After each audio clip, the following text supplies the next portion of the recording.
Bonjour à vous, les grandes dames, les femmes qui se distinguent dans la société, les femmes au grand F. Bon dia, beauté, jambo.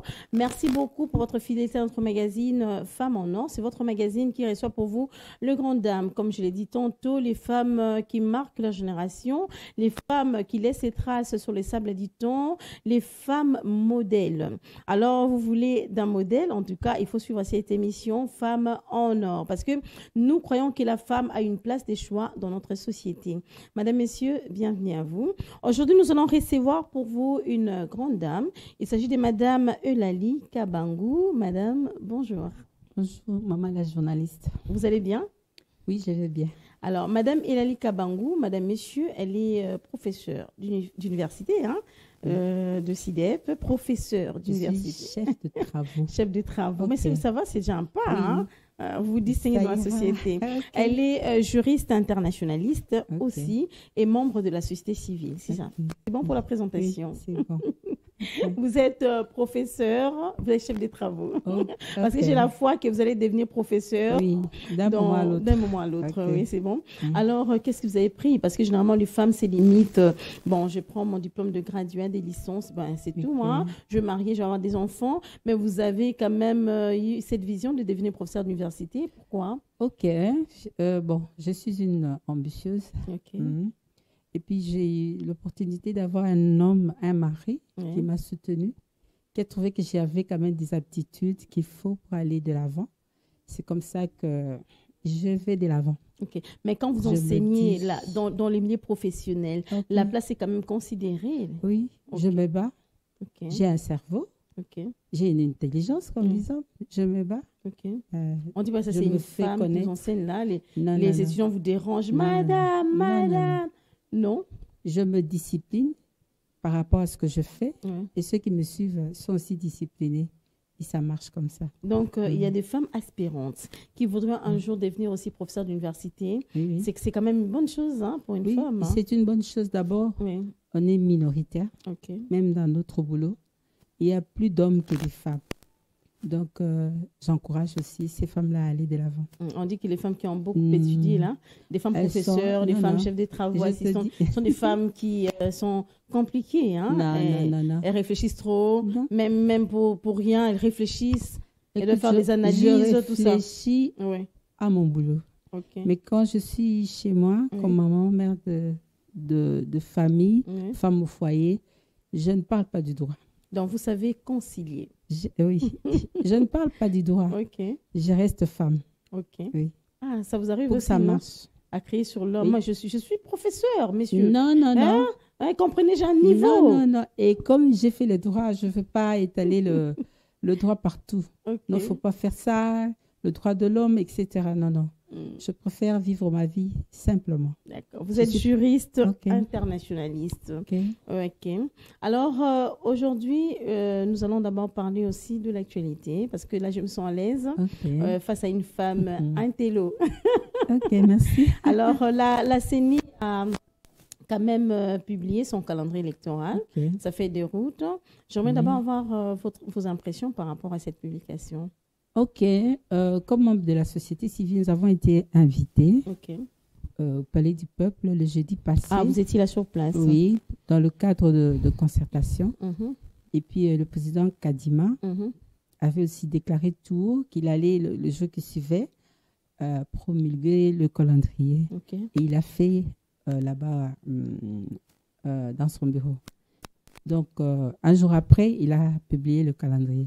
Oui, c'est une bonne chose. C'est dans le délai constitutionnel. Donc, c'est bien. Ah, vous avez suivi copieusement son discours à la lettre, peut-être les documents qu'il avait publiés à l'Assemblée nationale. Comment est-ce que vous avez jugé? Est-ce que le délai est... Bon, en fait, les délais respectés. Est-ce que les conditions sont réunies pour organiser ces élections? Parce qu'il est comme si ça tombe vraiment, c'est vraiment collé.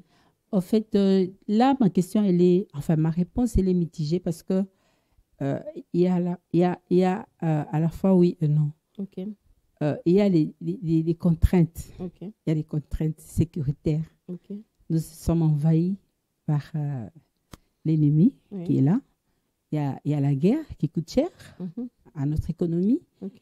Et il y a les contraintes budgétaires. Jusque-là, oui, feuille de route, calendrier, c'est là.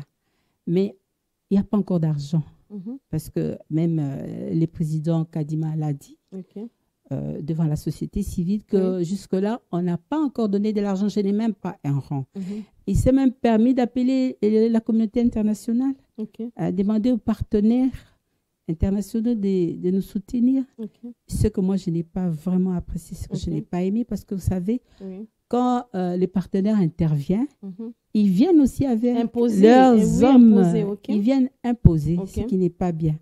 Ça, en fait, c'est empiéter aussi sur notre souveraineté. Nous devons faire tout comme on avait fait la fois passée. Il y a eu des élections où le gouvernement congolais s'est lui-même doté de moyens et il a fait ces élections-là. Donc, comme qui dirait, la CENI est allée trop vite en besogne. C'est-à-dire, il a publié sans pour autant voir en main, est-ce que quand même il y a le budget? Vous savez, dans tout ça, il y a la volonté politique. C'est ce qui prime d'abord. La volonté ou bien la pression? C'est deux choses différentes. Quand on parlait de la volonté, c'est que non, je l'ai fait. Bon, je l'ai fait parce que là, on m'a demandé de les faire. Mais quand quand il y a une pression, je dois les faire, sinon. Non. En fait, la CENI, c'est un organe indépendant, libre. Il n'a subi aucune pression. Ce que je sais, c'est qu'il a simplement respecté le délai lui donné. Donc, il s'est jeté à l'eau. Or, il y a un problème d'argent. Et ça, nous invitons au gouvernement d'être regardant, de donner des moyens pour que ces élections-là aient lieu. Autrement, ça va être une lettre selon vous, parce que vous êtes contre que les partenaires financent les élections en RDC. Alors, si tel est le cas et qu'on exclut les partenaires, les occidentaux, tout ça, alors qui va Non, on a de l'argent. On a de l'argent. Oui, on a de l'argent. On a de l'argent dans nos caisses. Toutes les institutions financières renflouent de l'argent dans la caisse. Et chaque jour ici, est-ce que c'est 1 milliard qui va manquer? Ou 1 milliard, je ne sais pas moi, 2 milliards qui va manquer pour que nous ayons des élections? Je ne crois pas. Il y a de l'argent. Et dans notre budget, il y a toujours un endroit là qu'on a les élections. Oui, qu'on a établi pour les élections. Mais puisque Denis Kadima dit qu'en main, je n'ai rien. Jusqu'à présent, j'ai publié, je publie seulement, mais je n'ai rien en main. Oui, c'est aussi une façon de dire, mais même moi, je sais que les ministres du budget, les ministres des Finances, ils ont quand même quelque chose. Ils savent. Ils ont prévu. Ils savent que l'année prochaine, il y aura élection. Donc, ils ont prévu. C'est aussi une façon de dire qu'il n'y a pas d'argent ou il y a de l'argent, mais qu'il ne suffit pas. Mais de l'argent, il y en a. Mais ce sera coûteux, la RDC a de l'argent. On ne va pas se limiter aux élections seulement présidentielles et législatives. Il y aura l'élection de bourgmestre. Oui, tout ça. Donc, en tout cas, c'est bien. Les municipales, oui. On a établi ça sur presque une année. Déjà, on va commencer avec... on a promulgué le calendrier. On va commencer avec la députation. C'est déjà établi. La députation provinciale, nationale, et puis les élections présidentielles, etc. On aura jusqu'au secteur, donc en 2024, jusqu'aux chefferies, donc les municipales ou communales. Les chefs donc de quartier, c'est établi, chefs de rue, etc.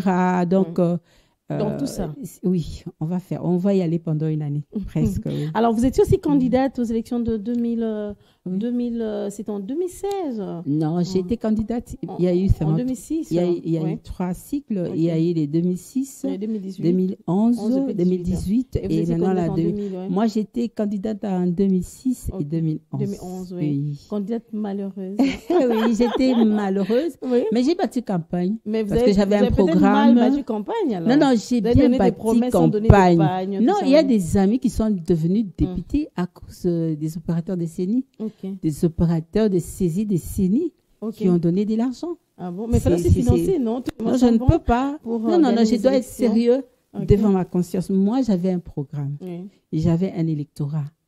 Je n'avais pas assez de moyens, mais je m'étais quand même jetée à l'eau. Mais vous avez quand même supervisé, voir comment vos témoins ont travaillé. Mes témoins ont travaillé, nous avons été au centre, etc. Nous avons travaillé durement, nous avons battu campagne, on est allé partout, on a côtoyé notre électorat, nous avons présenté notre vision, notre discours. Malheureusement, les Congolais, ce n'est pas seulement le discours. Vous savez, devant les Congolais, comme nous sommes affamés, c'est pas seulement le discours. Il faut de la bière, il faut de l'argent, il faut de polo, etc. Oh, ce n'est pas ça. Les élections, c'est un programme. Les élections, c'est un discours. Quand tu vas être député, qu'est-ce que tu vas faire? Tu vas commencer par quoi?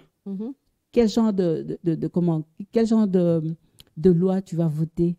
Et qu'est-ce que tu vas faire? Qu'est-ce que tu vas rendre comme compte à ceux qui t'ont élu. Donc, être député, ce n'est pas prendre les charges. Madame Mélanie, les députés nationaux ne reviennent jamais. Hein. Et pas non, ils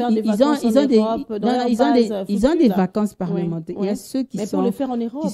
Mais généralement, c'est pour retourner à la base, voir le problème de la base et puis amener ça au Parlement. Mais aujourd'hui, ce n'est pas les cas. Il y a ceux qui respectent la base. Oui, il faut respecter parce que les pouvoirs, en fait, émanent du peuple.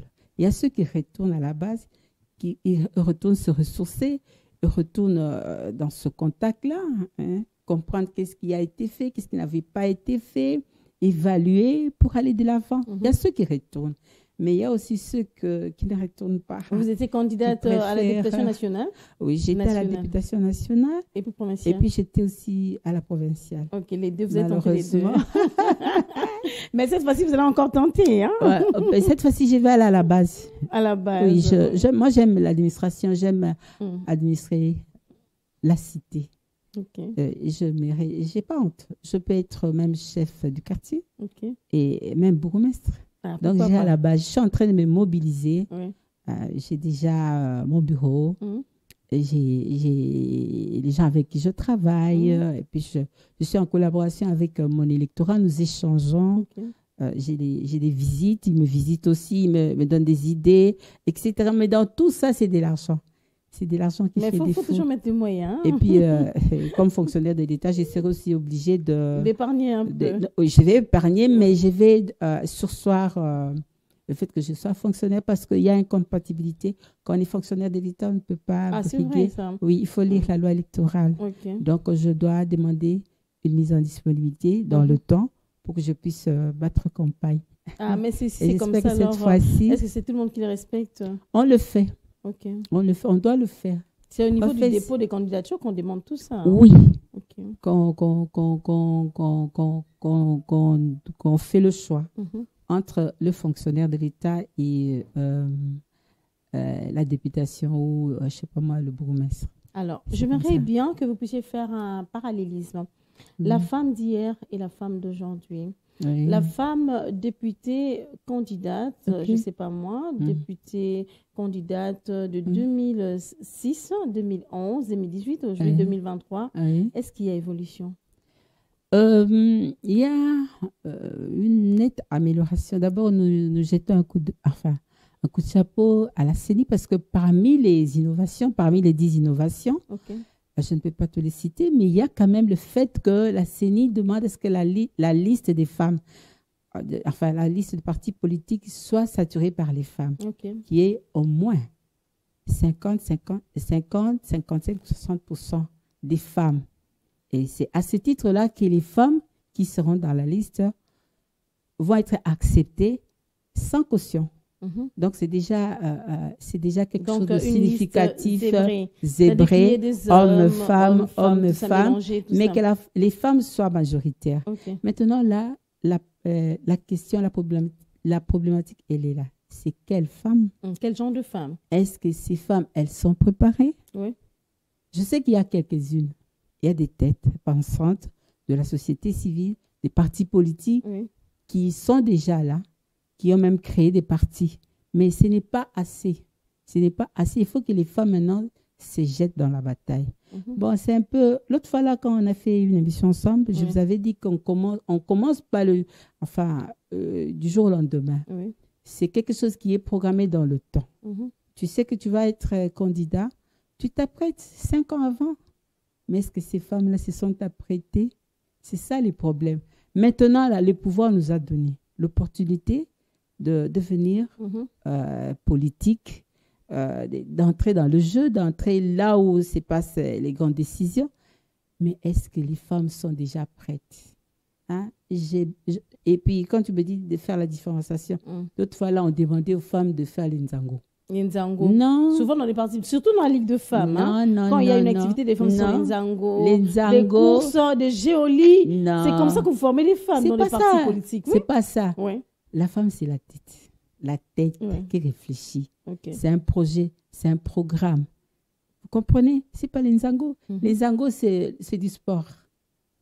Je décourage les femmes à se servir. Si c'est pas ça, ce sont des microcrédits. Maman, venez parce qu'on va vous donner de l'argent, vous allez vous débrouiller, tout ça. Moi, je viens en politique parce qu'on va me donner de l'argent. Mais cette femme-là qui réfléchit, une femme qui veut occuper des postes de décision, mais est-ce que c'est comme ça qu'il faut la voir? Maman, venez parce que vous allez prendre de l'argent et vous allez voir tout ça. Pays pauvre. Mais il y a que des hommes, des femmes pauvres. Les hommes ne sont pas pauvres. Non, les hommes sont aussi pauvres. Mais pourquoi les hommes se focalisent quand même? Effectivement, c'est comme ça qu'on appelle aux femmes la réflexion de réfléchir.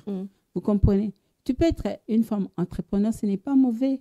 Le fait qu'on peut te donner quelque chose comme moyen, ça va servir. C'est un appât que les partis politiques se donnent pour avoir assez un grand électorat. Mais la personne qui est appelée à y aller, elle doit avoir un projet.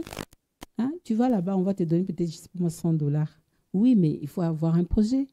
Un projet, il faut faire quelque chose de bien pour y aller, pour aller de l'avant. Il ne faut pas seulement aller là-bas, on te donne $100, on te donne $10, on te donne $1.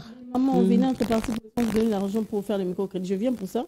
Non. Mais si vous m'appelez maman, adhérez à notre parti. Et c'est pourquoi il faut... Nous voulons un jour vous former pour devenir une grande dame dans la société. Les femmes doivent toujours être regardantes et ouvrir grandement les yeux et puis essayer de comprendre. Quand tu ne comprends pas quelque chose, tu demandes à l'ami.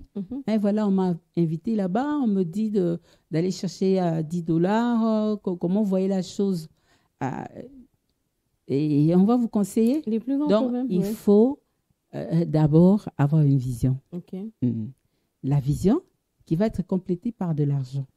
Vous comprenez? Il ne faut pas aller être applaudisseur ou servir d'escalier pour les hommes. Ce n'est pas intéressant. Le plus grand problème, c'est la volonté politique chez la femme. Est-ce que la femme a cette volonté politique? Est-ce que la femme a cette volonté de faire la politique? Cette femme a la volonté de devenir un jour aussi grande dame comme une femme en or. Ok. Et cette femme-là, la volonté, elle est là. Mais il y a des pesanteurs qui font que les femmes reculent. Il y a la coutume, il y a les ménages, il y a les enfants. Il y a beaucoup de contraintes qui font que voilà, tu veux faire quelque chose, on ne t'encourage pas. Tu te dis, mais quand je vais aller là-bas et les enfants, etc., comment je vais faire? Les femmes ont envie d'être encouragées. Mais avant tout, il faut que la volonté existe. Parce que si la volonté est là, même l'homme va t'aider.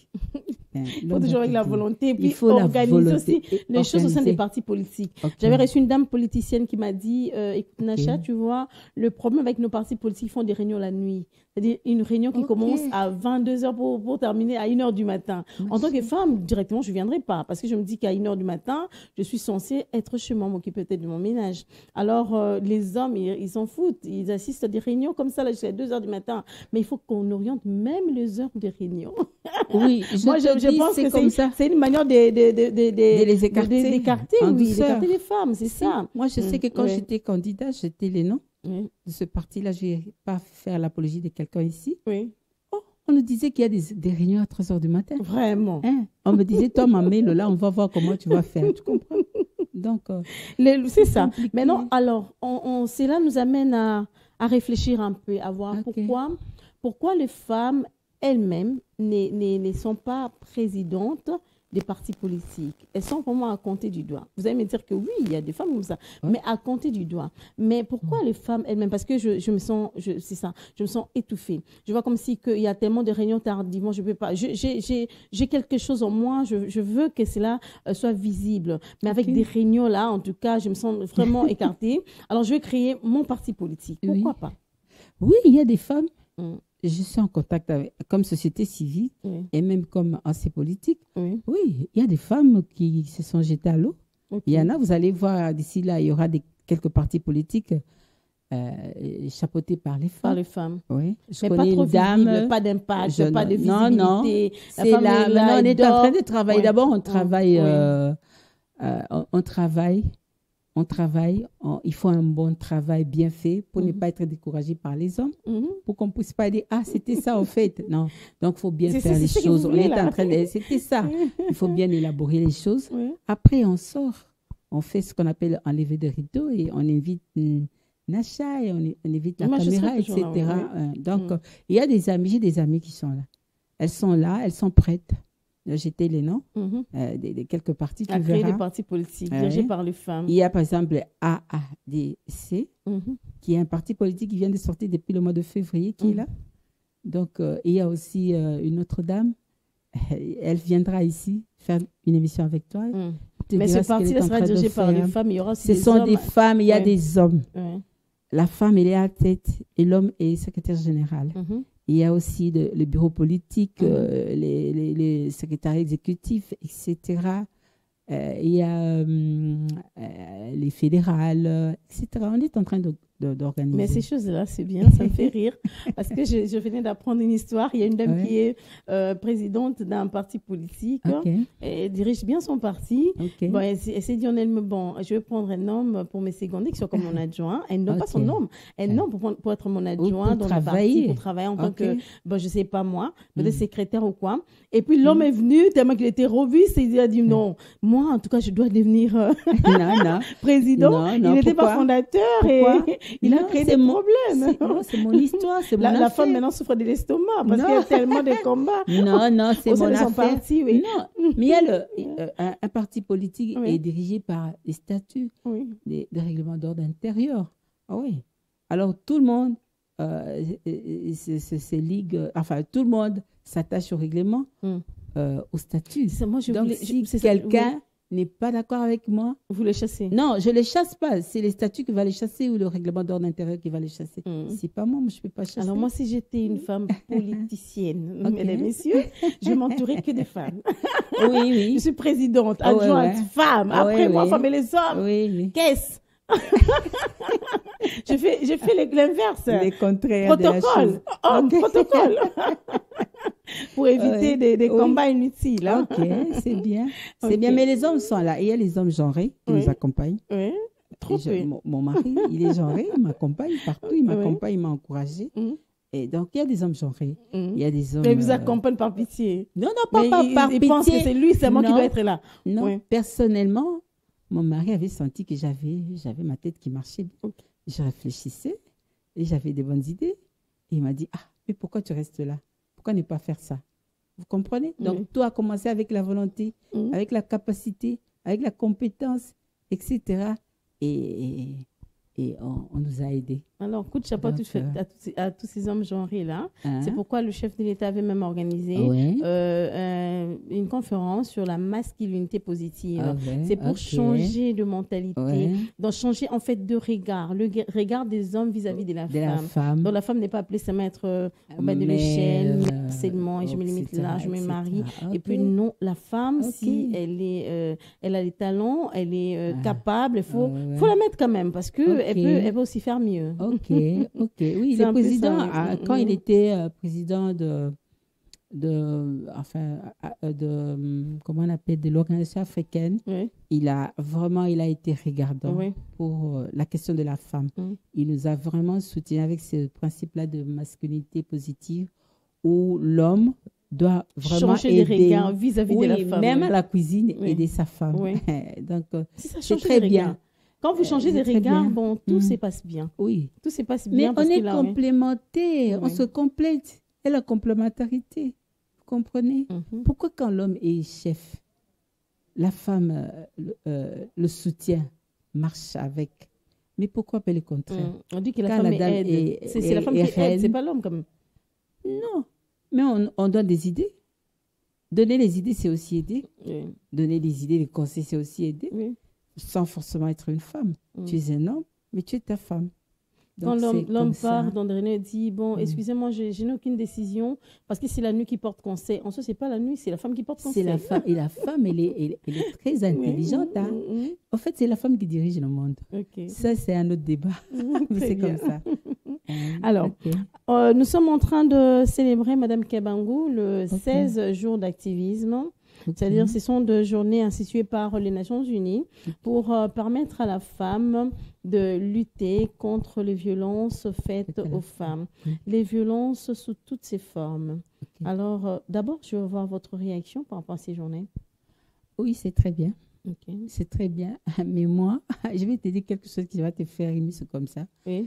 Je voudrais qu'on institue le cours de karaté. Cours de karatéka, oui. Dans nos écoles. Mais oui, parce que trop c'est trop.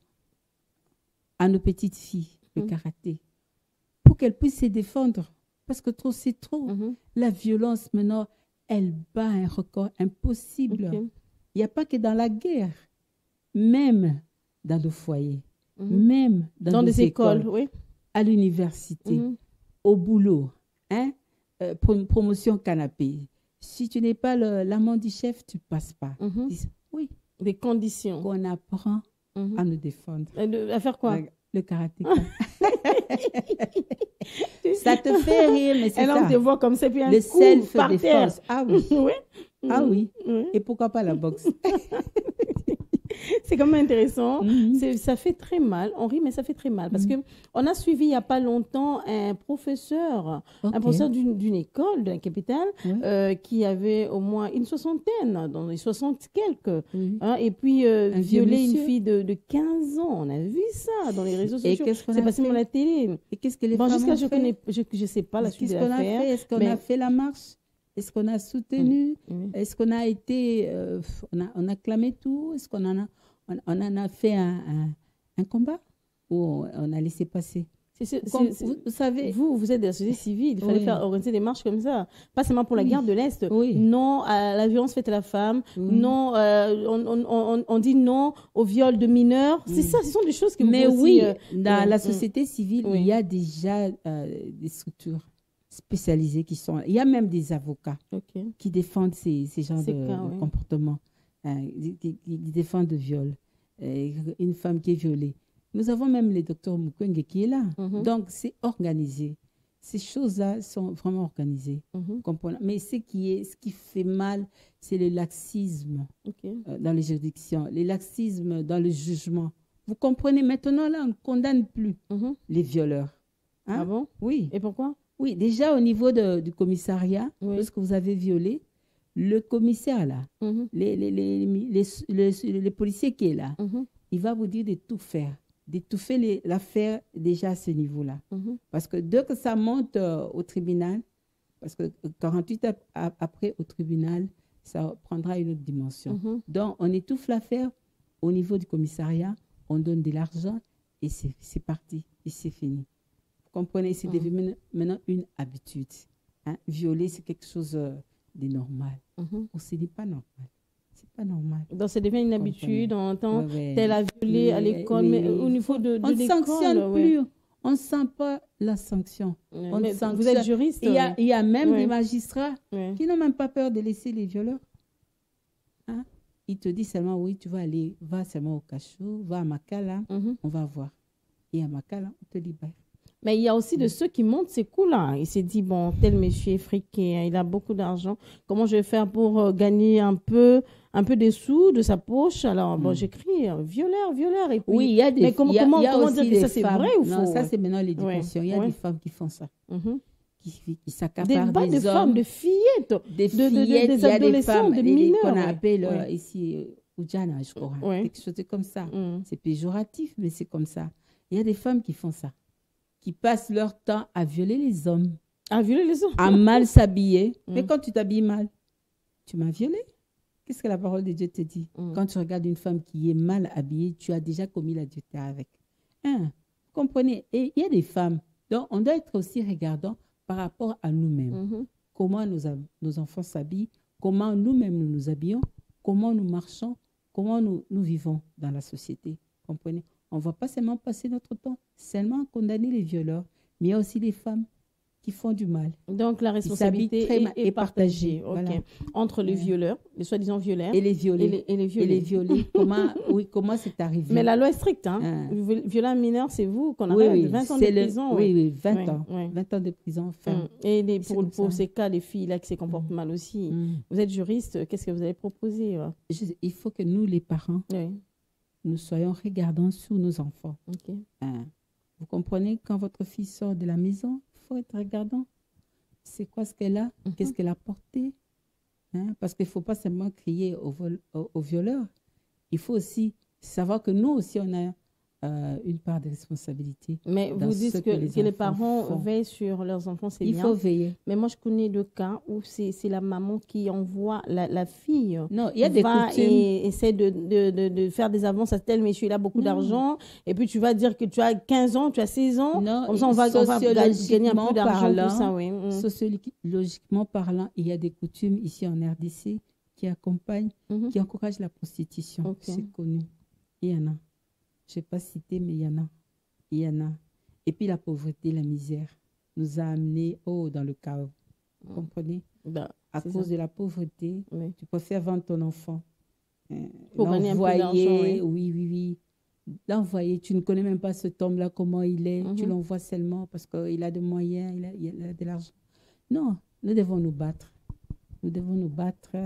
Éduquer bien nos enfants. C'est ça, la pauvreté ne peut pas nous amener à la bassesse parce que c'est juste un temps. Donc, comme qui dirait, ça passera. Il faut seulement se battre, savoir ce qu'il faut pour sortir de la pauvreté. Alors, par rapport à ces 16 jours d'activisme, vous allez donner un conseil à toutes ces femmes. Moi, je préfère mieux que vous commenciez par les jeunes filles parce que ce sont les jeunes filles qui posent problème. Bon, en fait, la femme violée aussi, ça existe dans les foyers, tout ça dans les ménages, mais beaucoup plus aux jeunes filles. Ok. Nos filles, vous savez, nos filles sont éduquées différemment. J'ai parlé d'éducation des parents, mais je vais vous dire une chose. Ici, il y a 4 sortes d'éducation. Nous éduquons à la maison. Quand l'enfant sort, elle a son ami qui l'éduque. Il y a les téléphones qui éduquent. Les réseaux sociaux. Il y a les réseaux sociaux, la télévision, novelas, etc. Nollywood, machin, qui éduquent. Il y a aussi l'église qui éduque. Vous comprenez?